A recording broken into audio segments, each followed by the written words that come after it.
In the book of James, in James chapter 3, James has really been putting us on notice. He's really been calling us to task. And James has been saying there is a radical difference between saying something, between claiming something, and actually living it out. You claim righteousness, well, that's wonderful, but how do you live? You claim to believe the right things, well, that's wonderful, but how do you live? And James is addressing a group of people who have all the right professions, but their demonstrations are sorely lacking. And so in James chapter 3, beginning in verse 13, he is going to say really the solution to all of this, what we all need is wisdom. You remember in chapter 1, James says, if any of you lacks wisdom, let him ask of God. And so now James is going to look at wisdom in people's lives. And he says this, beginning in verse 13. He says, who is wise and understanding among you? By his good conduct, let him show his works in the meekness of wisdom. But if you have bitter jealousy and selfish ambition in your hearts, do not boast and be false to the truth. This is not the wisdom that comes down from above, but is earthly, unspiritual, demonic. For where jealousy and selfish ambition exist, there will be disorder and every vile practice. But the wisdom from above is first pure, then peaceable, gentle, open to reason, full of mercy and good fruits, impartial and sincere. And a harvest of righteousness is sown in peace by those who make peace. James really says there's two kinds of wisdom at play. Paul talks about this too. And Paul, in his letter to the church at Corinth, Paul says there is the earthly wisdom. Right? In Corinth, there were all these people, they were tied up in philosophy and in reason, and so they were judging people. Right? They were looking down on Paul. They were looking down on the Corinthians. They were looking down on the church because, I mean, if you think about it, from a purely human standpoint, if you are going to start a religion, if you are going to launch this organism that you're seeking to change the world by, you're not going to start with fishermen and tax collectors and peasants. You're going to go into the upper echelons. You're going to find the politicians. You're going to find the writers. You're going to find the artists. You're going to find those who shape and who mold society, not those who are oppressed by it. Yep, that's what the church was. And the message they were preaching, it wasn't some lofty message. It wasn't this eloquent message full of wisdom and here's how your life is going to be better and here's how you can improve and here's how you can be fulfilled.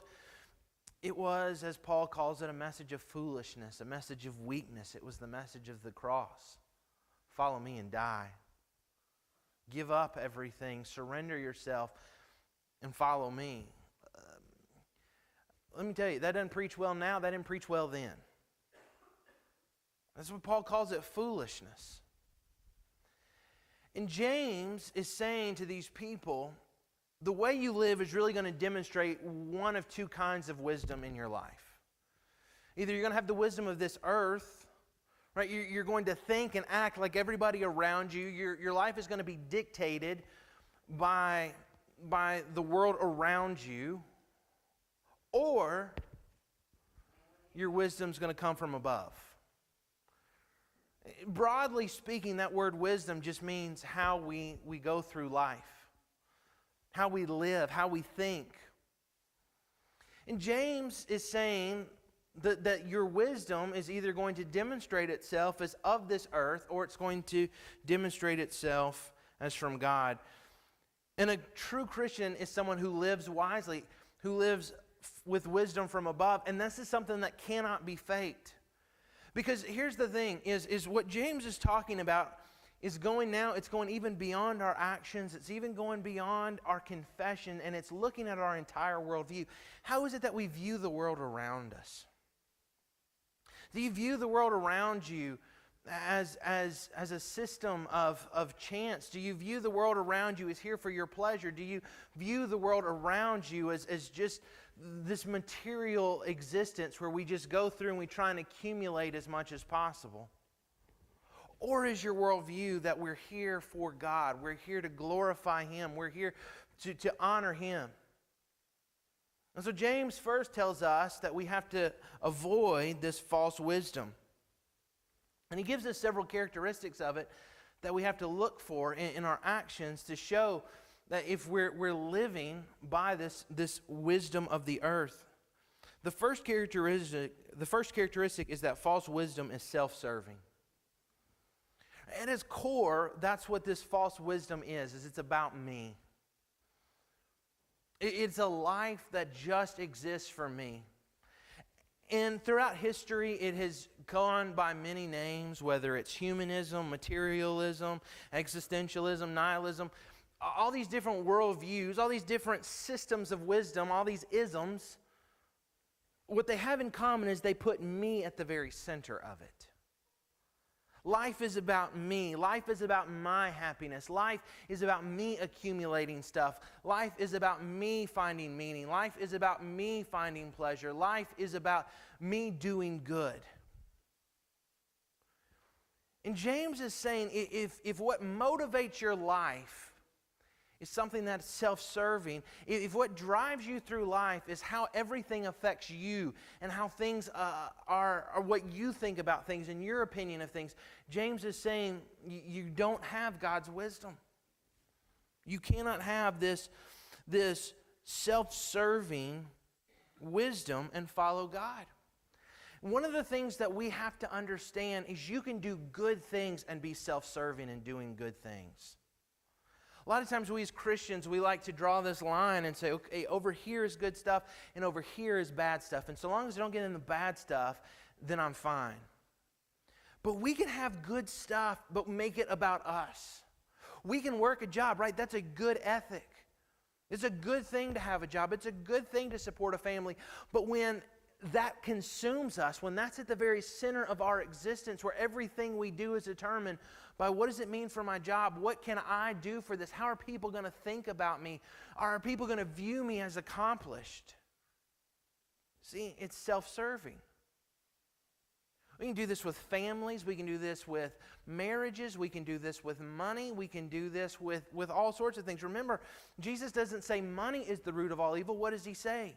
The love of money. That is, when money becomes self-serving, when I base my happiness and I base my existence on having this stuff, then it is self-serving. Then it's wrong because I tie everything to that. Right? This would be the very opposite of true wisdom. Right? We'll talk about God's wisdom, but what does Proverbs say over and over? The fear of the Lord is the beginning of wisdom. And so the Bible defines wisdom. It puts God in the center. If I want to be wise, if I want to have wisdom, the only way I can have it is when I live my life in the right relation to God. When I live my life to honor Him. When I live my life to serve Him. When I live my life to know Him. The only way I can be wise is to put God in the center. But what Paul is saying, or what James is saying here, is that the earthly wisdom, what it does is it pushes God out of the center and it puts us in the center. Well, just look around. Look at the things that are debated in this election season. And what is at the center of all of these arguments? Me. Right? It is so infuriating and so disgusting and so awful that so much of the abortion rhetoric centers on how it affects me and how I feel. This is my right. Doesn't matter that this child doesn't have a voice. I'm not ready for it. I don't want it. And so, if you listen closely, they don't like to call a baby in the womb, they don't like to call it a baby, do they? It's a fetus. Why? Because it's me. Because it's about how I feel. And to give that child personhood takes away from me. The whole, whatever this gender debate thing is, Well, I identify as this. I feel this way. I just really wish like I could go into McDonald's and say, I feel like I've already paid. It's interesting. I can't say I feel like I've already paid at the counter, but I can say I feel like a certain gender and go into whichever bathroom I want to. You see the giant hole of logic there? But this wisdom, it puts self at the center. It's all about me, and it's all about how I feel, and you can't infringe on how somebody else feels. And our whole world is operated by how we feel because we keep putting ourselves at the center. And I will tell you, even good opinions and even right opinions, sometimes what we do is we put self at the center. We put how it affects me at the center, and how I vote is all about me. And I will tell you, so often I hear people and they make decisions about voting based on their pocketbook far more than they do morality. That's the world's wisdom. Would we rather be broke and destitute having done the right thing, or living comfortably having compromised everything we claim to believe? And when we put self at the center, what we're doing is we're living with this false sense of wisdom. And what Satan does, Satan's so clever, is he makes us think that false wisdom is actually wise. And that's why when a lot of Christians, when they voice their opinions, they get laughed at. They get called fools. I mean, studies have been done that Christians who teach in higher education, Christians who teach in academic circles, they face all kinds of opposition simply because of what they profess to believe. People call them fools. People call them silly. They say that they're naive. And Satan lies so much that he gets false wisdom to actually call itself wise. And at the core of it is this self-serving nature. And when I begin to put myself at the center, then what happens, James says, is it's earthly. That is, it acts as if there's no God. Part of what you see with wisdom so much is that it acts as if there is no God. Right? The world's wisdom, it totally ignores the existence of a creator. It ignores the fact that there is one to whom we're accountable. I talked about this, I think, on Wednesday night. I really believe that the world's biggest problem with the existence of God is not scientific, it's not moral, it's accountability. Because if there is a creator, then I'm accountable to him. And I don't want to be accountable. Right? We all like to go around, you're not the boss of me. And so this wisdom acts as if there is no God. And even you go back in philosophy, and what you see with the Enlightenment, you see as science began to spread, instead of people seeing the handiwork of God and people seeing the imprint of a creator, what they did was they began to elevate themselves and move more and more and more away from God, seeking to explain everything by reason and logic. And it was preached as wisdom. It was preached as knowledge. And it's this earthly, where it acts as if there is no God. And what happens is Christians professing Christians who buy into this, they just act like the world around them. Right? We tie our happiness to the things of this earth. And we act as if there is no God. We seek to do all this stuff to protect our possessions, because we act as if there is no happiness that exists. Even the way we talk about heaven. So often I hear people talk about heaven. Well, are we going to have this, and are we going to have this, and are we going to have this? And the way they think about heaven is, I will be happy in heaven to the extent it's like the things I like now. Can I tell you something? The Bible doesn't say as much about heaven as I wish it did. And the reason I think it doesn't is because words can't even describe how amazing it's going to be. But we go through life with this wisdom that's divorced from God and tied to the things of this earth. But not only is it earthly, it's unspiritual. Because what it does is it causes us to place trust in ourselves. It causes us to place trust in our way of life. The way I think about life is the right way. The way I think about life is the good way. And I mentioned it this morning, but one of the things that has so disheartened me during this election season is so many people have felt the freedom to call names and to assign motives and to speak to people's consciences because they are so certain their way is the right way. And instead of seeking humbly to be obedient to God, they have very boisterously told everybody else what God's will for their life is.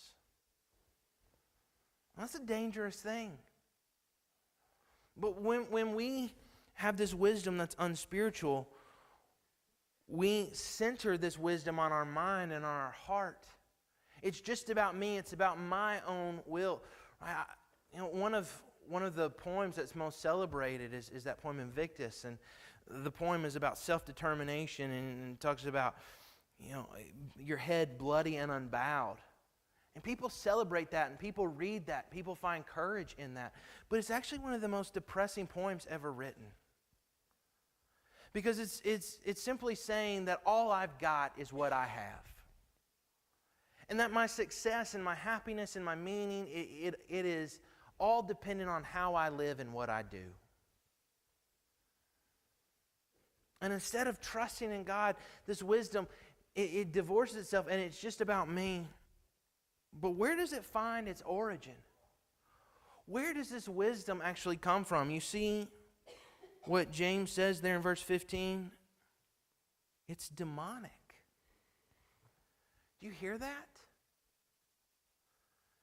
We feel like it's so harmless to just put myself in the middle of my life. We feel like it's harmless to just make life about me. But what does James tell us? That thinking like that, approaching life like that, it's demonic. It is the very example of following Satan, isn't it? We don't know all of what happened to cause Satan to fall. A lot of really what people say happened, they get from Milton more than from the Bible, and they get it from Paradise Lost. But something happened.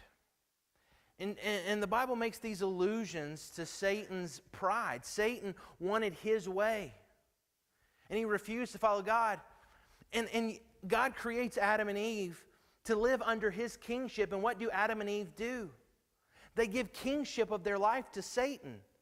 They disobey God, they do not follow God, but they do obey Satan. They obey his words. And every time we depose God from the throne of our life, every time we make life about us, what we are doing, James is telling us, is we're not just doing some harmless little thing. We are putting Satan on the throne of our life. We are giving him authority and him rulership because this is what he wants us to do. And this wisdom that just views life as how I think and what I see and what I want, it's not just harmless. It's from the very pit of hell. And you see what James says is the disaster where jealousy and selfish ambition exist. There will be disorder in every vile practice. Satan is so clever. Let's give him that. Satan gets us to think that living our lives to make us happy, to live our lives to make us satisfied, to live our lives about us, it's just a harmless little thing.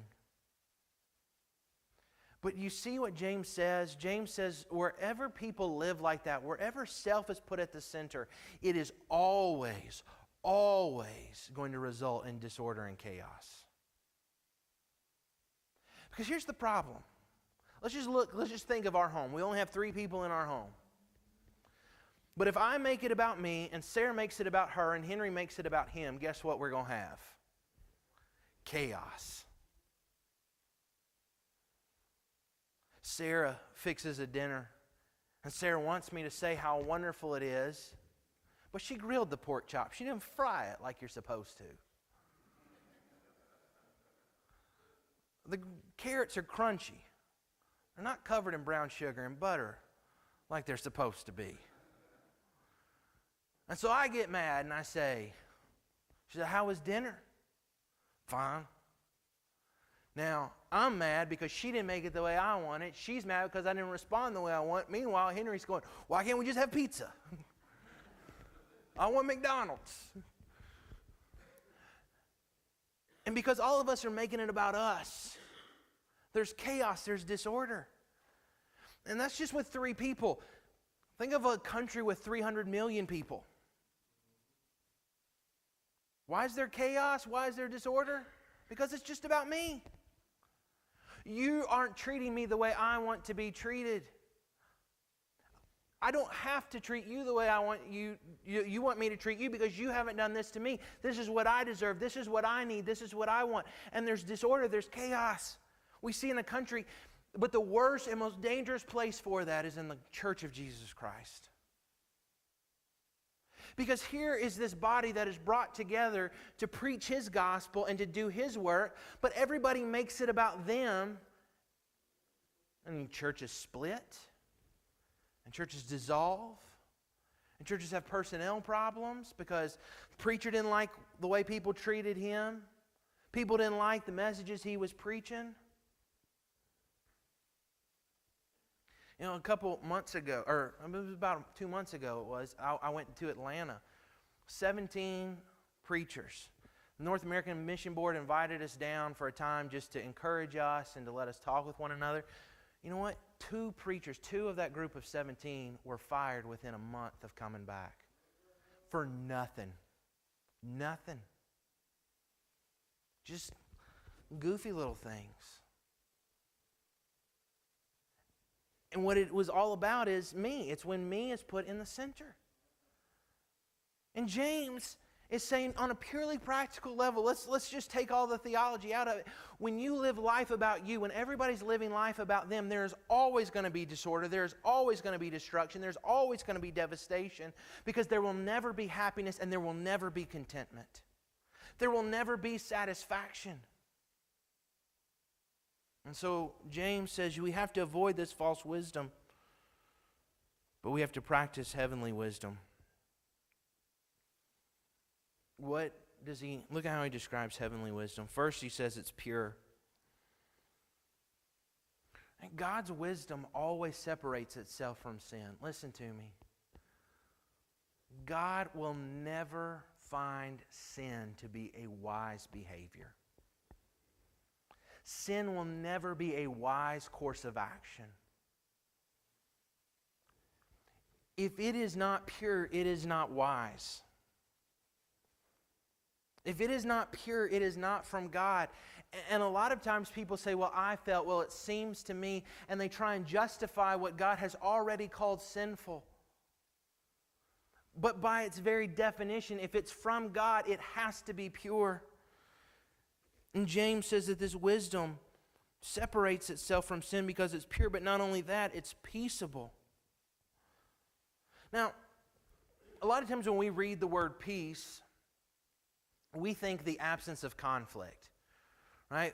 Waving the white flag. There's all this war, there's all this fighting, and there's peace. But in a Jewish context, like the one James is writing, peace means more than just the absence of conflict. Peace is actually a wholeness. The word in the Hebrew is shalom. And it means more than just there's not fighting. It means that there's a wholeness. It means that there's a completeness. And so the wisdom of God doesn't just bring about this absence of conflict. It brings a completeness. It brings a wholeness to the situation. It makes complete what is partial. It restores what is broken. It heals what is wounded. And so when James is talking about bringing peace here, he's not just saying that the wisdom of God doesn't bring conflict with it, though it does that. But he's saying it brings a wholeness because there's a sense in which the wisdom of God will bring conflict with it. Because there is this conflict between God's wisdom and the world's wisdom.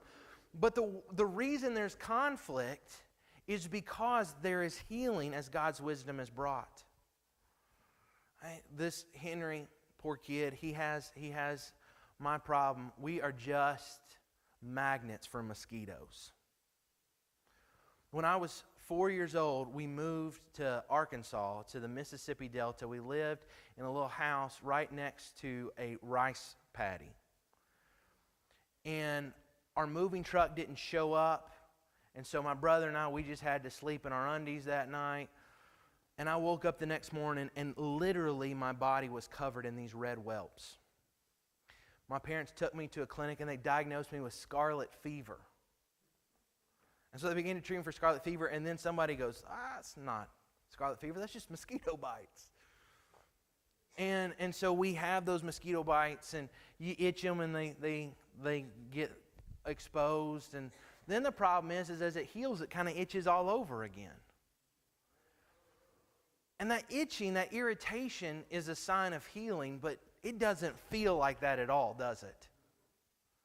It's just the most annoying, frustrating thing. And trying to tell a 5-year-old, don't scratch, is the most pointless thing in the world. Because even, he wants to scratch. It's reasonable to scratch. You empathize with his desire to scratch, but you realize it's going to make things worse.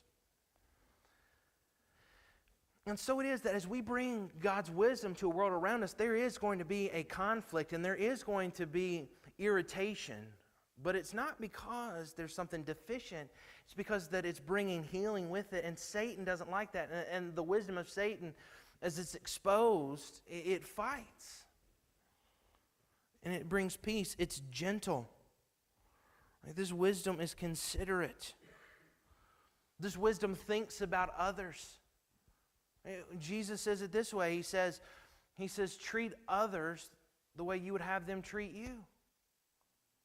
Wisdom is not, how could you treat me? Wisdom is, how can I be of service to you? How can I bless you? It's considerate. It's gentle. It's full of mercy. It's open to reason and submissive. This is really hard for us to think. But what wisdom does is wisdom is open to suggestion. God's wisdom is submissive. God's wisdom yields. You say, well, how does that work? Jesus, think about Jesus. Right? We talked about it in our class tonight. Jesus says to the Father, if there's any way that this cup can pass from me, if there's any way I don't have to face this hour, please let it be. But glorify your name. Do you hear that wisdom? Jesus submits. Jesus surrenders. I don't like this, but your plan is better. Because God is at the middle. It's not just about the way I see things or the way things appear to me. It's not about my experiences and my approximation of reality. Because God's at the middle, I yield to Him and submit to Him. True wisdom is full of mercy. It acts generously to others because we have we've received great mercy from God.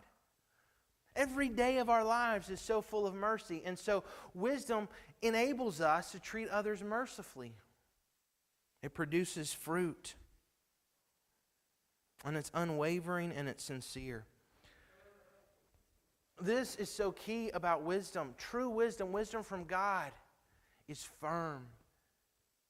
It doesn't compromise. It's not wavering. It's not going back and forth, vacillating between different opinions. And it stands firm because true wisdom is not rooted in what I think or how I see things or my experience. True wisdom is rooted in a God who knows what is true, in a God's character who is holy and perfect. And so if God gives us wisdom and it's based on Himself, if it's derived from Himself, then it can't change, can it? What was true 2,000 years ago, guess what? It's true today. What's true today is going to be true in 2,000 years. And I don't need to spend my life wavering and going back and forth and keep changing my opinion and how I feel about things, because if my wisdom is truly from above, if it is truly rooted in God, then it is firm. We see James says, once again, it bears fruit. James once again calls us to this idea. You say you have wisdom. You say you're wise. Show me. Because we can profess wisdom all day, but to demonstrate it's something else. I think of Solomon. God says, Solomon, you ask of anything and I'll give it to you. And Solomon asked of wisdom. Solomon said, God, give me wisdom. And God gave Solomon wisdom. And God gave Solomon all the wisdom Solomon needed. But what's interesting is you read in 2 Kings, Solomon didn't use all the wisdom God gave him, did he? Well, we talk about the wives, we talk about the number of the wives, and that's a problem. But the greater problem is not just the number of wives. The problem was that every time he brought in a new wife, she brought in a new god. Every time he brought in a new wife, she brought in a new idol. And Solomon had all this wisdom, but he didn't use it. And James says, if any of you lacks wisdom, let him ask of God. And here is the thing. You and I have access to as much wisdom as Solomon had. We have access to all the wisdom in the world. If we are in Christ, there is nothing that is preventing us from having the wisdom that we need except us. And what we don't need to pray is give me more wisdom, because God has given us all the wisdom we need. Not only has He given us His Spirit, He's given us His Word. What we need to pray is, God, help me use the wisdom You've given me. God, help me live it out. Because even if we know all the right answers and we say all the right things, if wisdom is not shown in our deeds, if the way I'm living is constantly demonstrating I am at the center, it is about me, my life is about me, my life is about my happiness, my life is about my desires, my words are empty. But in the way I live, I can show God is at the center. And the wisdom I have, the way I live my life, the way I view the world around me, it's not from me and it's not about me. It's from above, so that I can honor Him with everything I am and everything I have. Let's bow our heads and pray. Father, Lord, I pray that we would use the wisdom You've given us. Father, if we are in Christ, if we have Your Spirit, and because we have Your Word, we're not lacking in wisdom. We're lacking in the ability to apply it. We're lacking in the sensitivity to the leading of Your Spirit to know how to act. God, You give us all we need. We just need to be faithful. Father, may You graciously spare us from living lives where we are at the center, because those lives will just create chaos and destroy us. But Father, may we live lives where You are at the center. And as James says, it brings that peace, it brings that wholeness to our lives and to those around us. When we live with Your wisdom, Father, we enrich our own lives and we enrich the world around us. So may we do that. May we shun this wisdom of self, this wisdom that is at its core demonic. And may we live our lives with wisdom from above. May the way we view life, and may the way we view the world, and may the way we view our jobs and our ambitions and our families, may it be determined by Your Word and by Your truth. May we constantly be shaped and molded by it. Father, thank You for Christ who showed us what it is to live with true wisdom, and who enabled us to have true wisdom. And it's in His name we pray. Amen.